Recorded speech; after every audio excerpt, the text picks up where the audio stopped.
The quiet before dawn was broken by a sound no one expected, a low growl, a desperate scratching at the door, and then the thud of paws soaked in mud. Officer Mark Dalton barely had time to look up from his desk when the door to the Ashland Police Department flew open. A massive German shepherd, matted, bleeding, and gaunt, stumbled in. She carried something gently in her mouth, a whimpering, shaking puppy. She laid him down at Mark's feet, her eyes locking with his. Those eyes, he knew them. There was pain in them, but also purpose. This wasn't just any dog.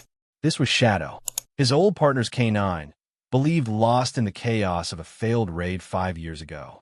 And now, somehow, she was back with a pup. Her body shook from exhaustion, but she turned to leave immediately. Mark stepped forward. "Shadow," he whispered. She stopped in the doorway and looked back at him, just for a second. Then she disappeared into the Virginia mist. Welcome to the HeartForce channel, where you and I find more meaning in life through dog stories. Before we continue, please comment below and let us know where you're listening to this video.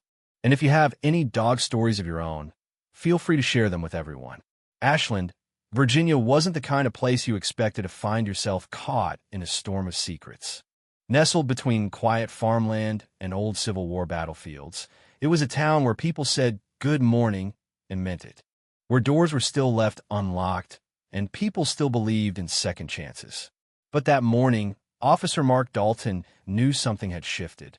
He stared at the muddy paw prints on the tile floor, still fresh. He could hear the soft whimper of the pup from the break room, where Officer Jenna Brooks had taken him to warm up. And all he could think about were the ghosts. 5 years ago, Dalton had been one of the most decorated canine handlers in the state of Virginia.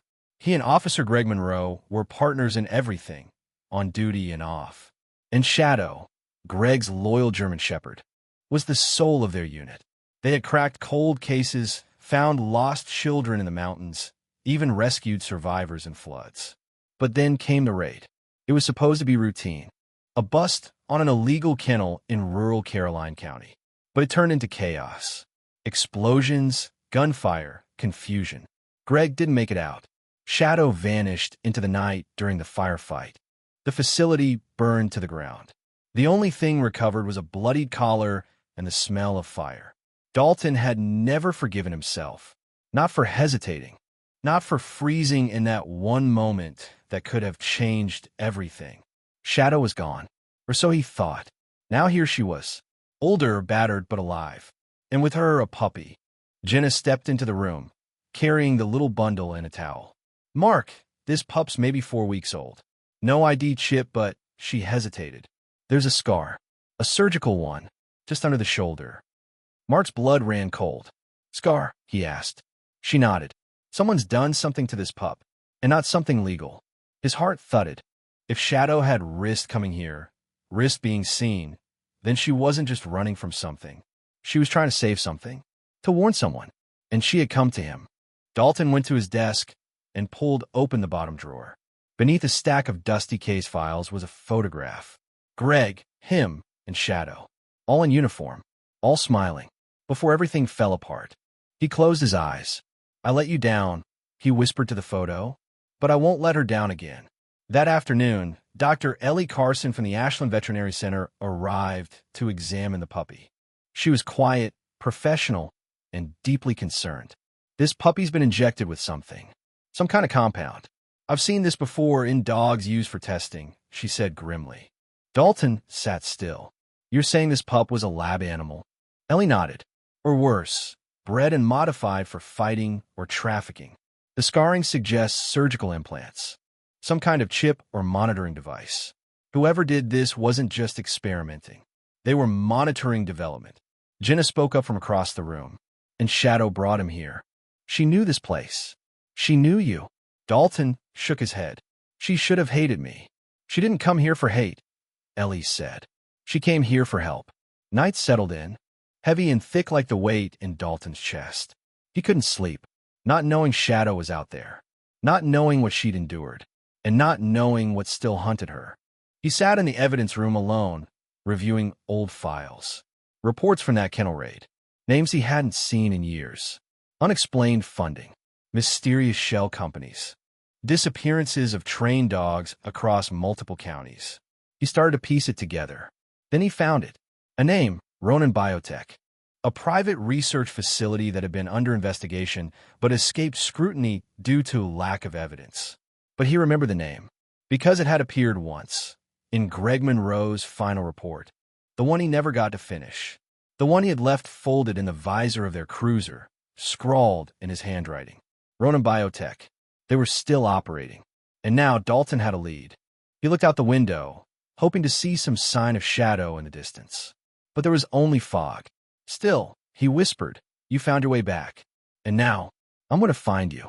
By sunrise, Officer Mark Dalton was already dressed in plain clothes, his badge tucked into his coat pocket and a hot thermos of coffee resting on the passenger seat. He hadn't slept. Couldn't. Not with Shadow out there somewhere. Not with her puppy curled in a towel in the break room of the station, and not with the puzzle pieces finally starting to fit. Shadow had vanished into the woods surrounding Ashland. If she was alive, if she was watching, it was because she trusted him to act, to finish what Greg had started. Dalton didn't know where the trail would take him, but he knew where to start. Ronin Biotech. It sounded like something out of a bad thriller novel. On the surface, they specialized in genetic monitoring for service animal health, a fancy way of saying they poked around in dog DNA. But deeper down, the financials were murky. Their board included former pharmaceutical executives, ex-military consultants, and one name that made his stomach turn: Eric Weston, a developer once tied to illegal animal enhancement programs in Texas before the charges mysteriously disappeared. Dalton parked outside the old warehouse district on Route 33. It had been a bustling industrial zone back in the 80s, but now it looked like something out of a ghost story. Boarded windows, barbed wire fences, and cracked concrete coated in ivy. But what caught his attention was the sign on the gate. Future home of Ronin Biotech Research and Development. Fresh, bright, untouched by time or weather. He stepped out of the car. The place wasn't abandoned at all. Back at the station, Jenna Brooks stared at the little German Shepherd pups snuggled into the makeshift kennel. They'd started calling him Scout. He was curious, alert, but quieter than she expected a pup to be. Trauma, no doubt. He'd seen things no puppy should see. Dr. Ellie Carson had come back that morning with Scout's updated blood panel. This puppy's been exposed to stimulants, cognitive enhancers, the kind being tested in experimental therapies, not for animals, for humans. Jenna blinked. "You're saying they were testing human drugs on the dog?" Ellie hesitated. "I'm saying they weren't just testing. They were creating, manipulating genes, selective breeding. Scout isn't just a puppy. He's a prototype." Jenna's eyes widened. "For what?" The vet didn't answer. She just stared through the glass at the sleeping pup, her expression grim. Dalton walked the perimeter of the facility slowly. Cameras were positioned at every corner. High-end stuff, infrared facial recognition. This wasn't just a research lab. It was a compound. But it was the scent that stopped him. He caught on the breeze, faint but unmistakable. Vet fur, blood, urine, fear. And then he saw it, just beyond the far fence at the edge of the woods. Half hidden beneath low-hanging pine branches was a large patch of disturbed earth.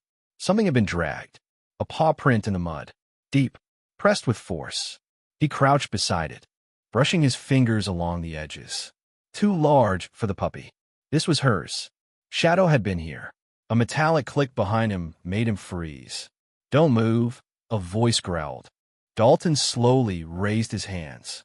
"Private property," the voice said. "Trespassers don't walk away here." Dalton turned to face the speaker. The man was dressed in black tactical gear. No vagis, no pachis. Just a man with a rifle and a job to do. Security. The kind you hire when you don't want the cops involved. "I'm looking for a missing dog," Dalton said calmly. "She was a K9, highly trained. She came here. I'm just following up on an animal welfare lead." The man didn't budge. "You got a warrant?" "Nope." "Then you got nothing. Go home." Dalton gave him a long look. "You can threaten me, but if something illegal is going on here, I will be back. And next time, I won't be alone." The man smiled. "I hope you bring friends. Makes the cleanup more fun." That evening, Dalton met with Jenna and Ellie in a diner on the outskirts of town.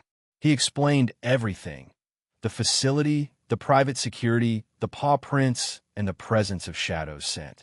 "Something bad is going on there," he said, "and Shadow knows it. That's why she brought Scout to us. She's trying to expose something. She didn't just escape. She infiltrated."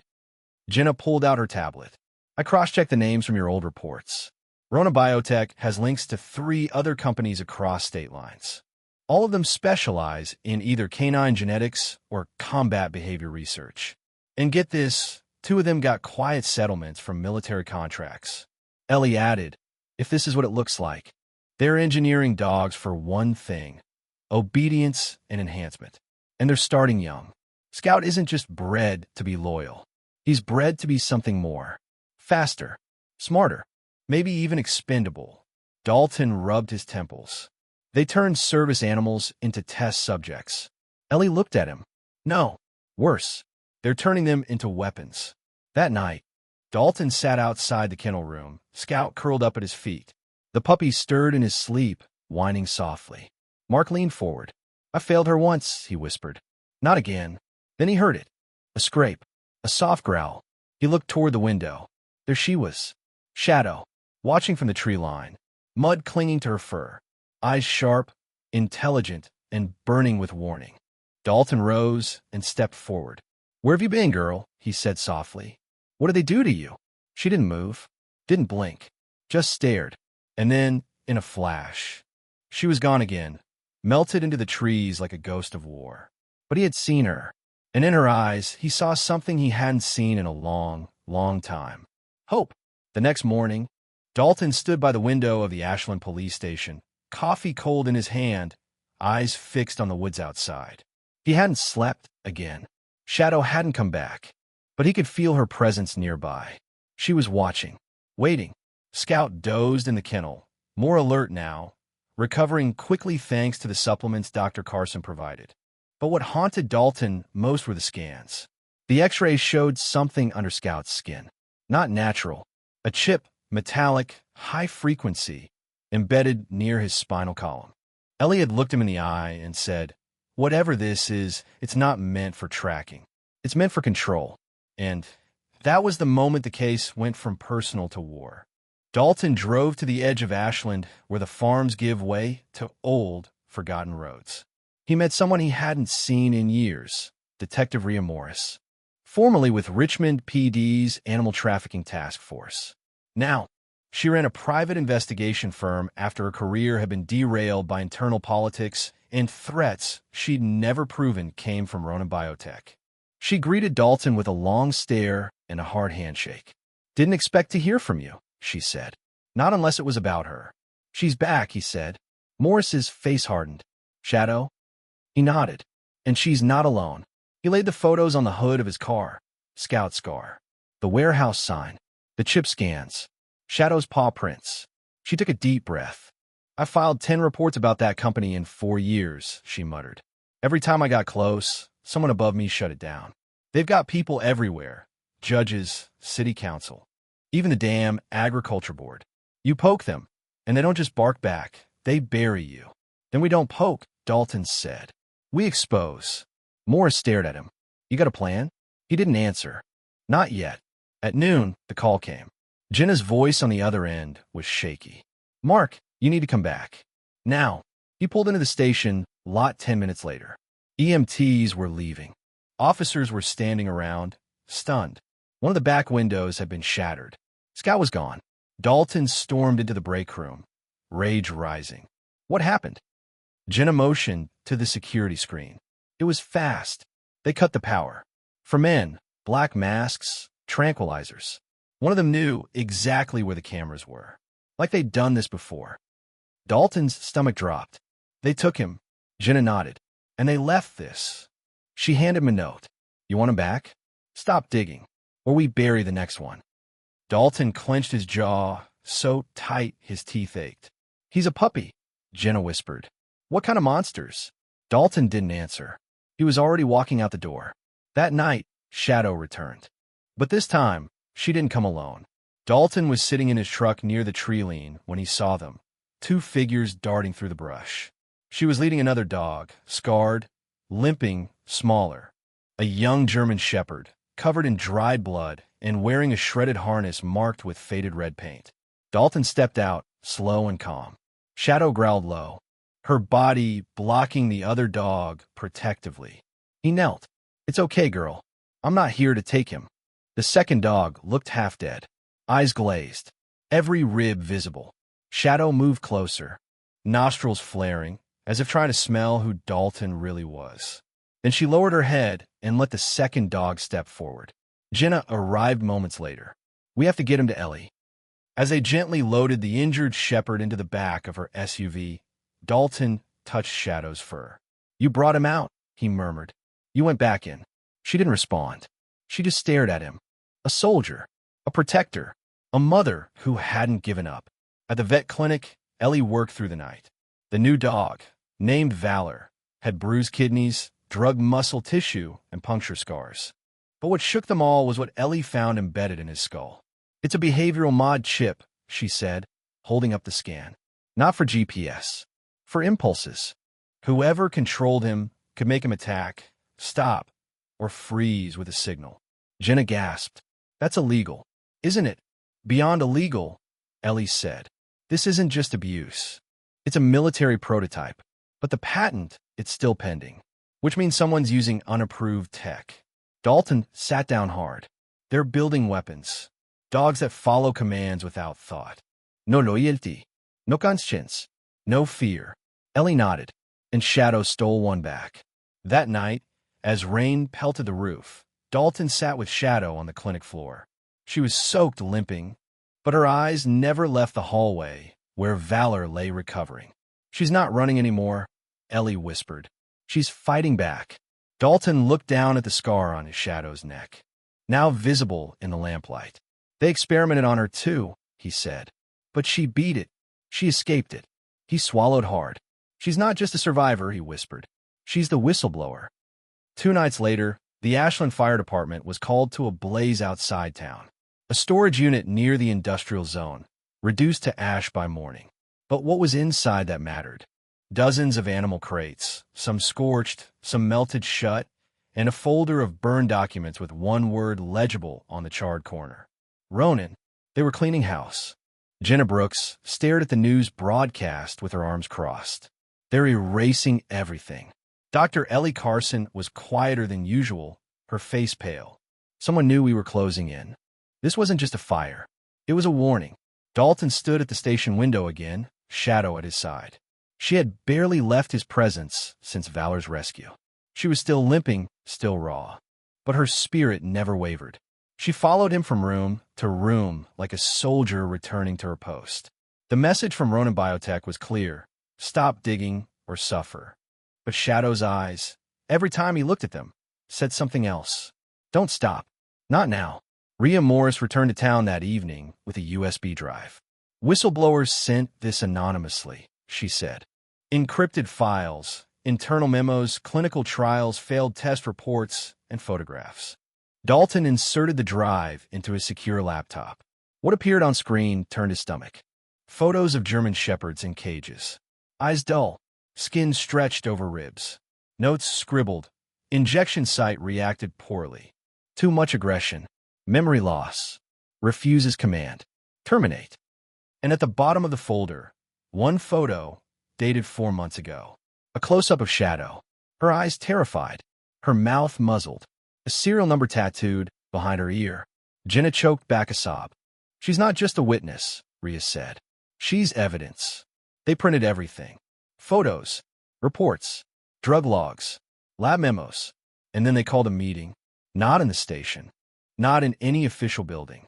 They met in the back room of Old Finch's Hardware, a spot no one would think to check. Present were only those who could be trusted: Ellie, Jenna, Rhea, a retired judge, and a local journalist from Charlottesville who had been tracking Ronan's shady grants for years. They spread the files across the table. "This is enough," the judge said. "Enough to trigger a federal investigation, if we can get it into the right hands. And stay alive doing it," Rhea added. The next day, Shadow took them back. Dalton was sitting in the clinic yard, petting Valor when she approached and nuzzled his hand. Then she turned, walked to the fence. "Look back. Follow me." He stood, Jenna by his side. They called Ellie and Rhea, grabbed vests, radios, flashlights, and they followed her.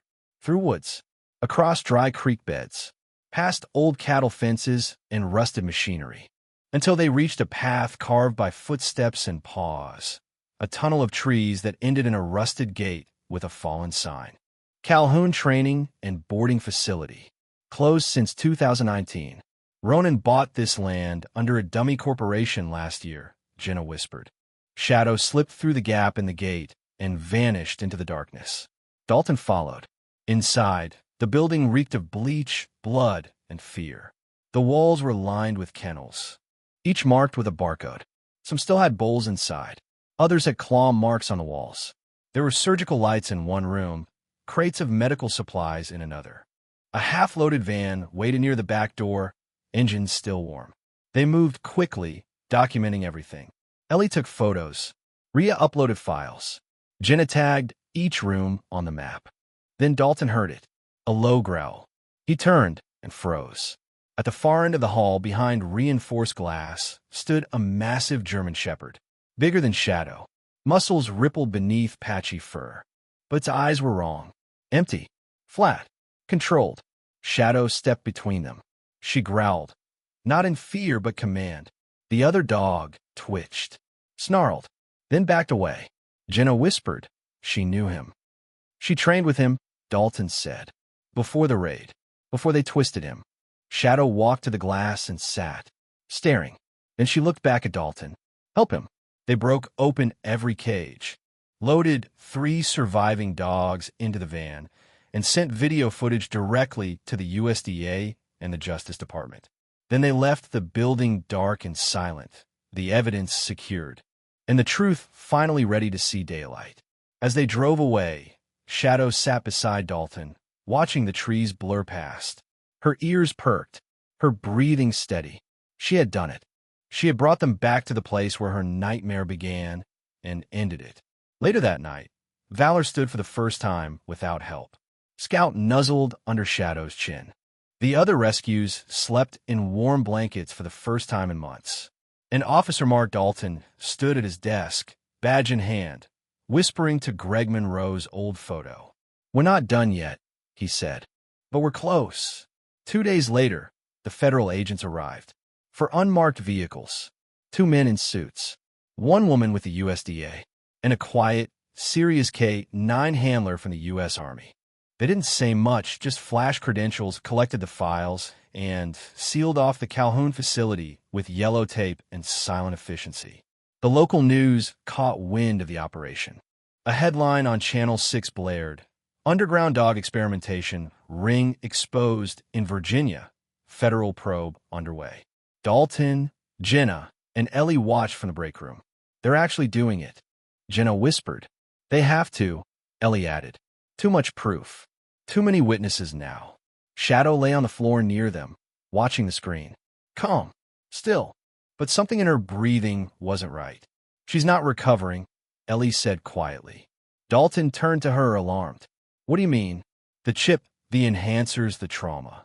She pushed too hard. When she brought back those other dogs, when she led us into that hellhole, she gave us everything she had left." Ellie placed her hand gently on Shadow's shoulder. "She's tired. She just doesn't want to leave until she knows they're safe." That night, as Scout and Valor curled up beside her, Shadow refused food, refused water. She licked Scout gently, then Valor. Then she rested her head between them and exhaled long and deep, as if letting go of something she'd been carrying for years. Dalton lay beside her on the floor, his badge in one hand, Greg Monroe's old photo in the other. "I'm sorry," he whispered, "for all of it." Shadow's ear twitched. "I couldn't save you then, but you saved us now." She opened her eyes one last time and met his. Not with fear, with forgiveness and peace. Then she closed them again and didn't open them. The next morning, Shadow was buried beneath the old oak tree behind the station. Dalton wrapped her in the flag from the K-9 unit she'd once served. Beside her, they buried the collar Greg gave her when she was a pup. On the grave marker it read, Shadow, partner, protector, proof. You were their voice when no one else listened. The whole town came. Kids, farmers, teachers, cops, soldiers. Even people who once doubted the story now stood shoulder to shoulder, some with tears, some with silence, but all with respect. The final act of a dog who had given her life, not in battle, but in truth. 1 week later, the federal indictments came down. Eric Weston, charged with illegal animal testing, fraud, and conspiracy. Ronan Biotech, shut down, with all facilities seized. 3 high-ranking officials in Virginia's Agriculture Board, removed and under investigation. The prototype enhancement chip banned under federal animal welfare legislation. The other dogs were sent to rehabilitation homes across the country. But 2 stayed behind. Scout and Valor, adopted by the Ashland PD. And Dalton? He returned to duty. But different, stronger, softer, with new scars, but a cleaner heart. Every morning, Scout rode beside him in the patrol car, ears perked, tail wagging. Every evening, they passed the oak tree. And every time, Scout would stop, sniff the earth, and sit for just a second before continuing on. Dalton never rushed him. Some ghosts deserve to be visited. Shadow's story isn't just about a heroic dog. It's about what one being can endure, overcome, and inspire. Her journey reminds us that even when we feel voiceless, our actions can roar louder than any scream. She fought not only for herself, but for others who couldn't fight for themselves. She taught us that redemption is real, that trust can be rebuilt, and that healing is always possible, even from the deepest wounds. In a world where cruelty often hides behind polished doors, sometimes it takes a dog to remind us how to be human again. What did Shadow's story mean to you? We'd love to hear your thoughts in the comments. Have a story of a heroic dog in your life? Share below. And don't forget to subscribe to the HeartForce channel, where hope comes on 4 legs.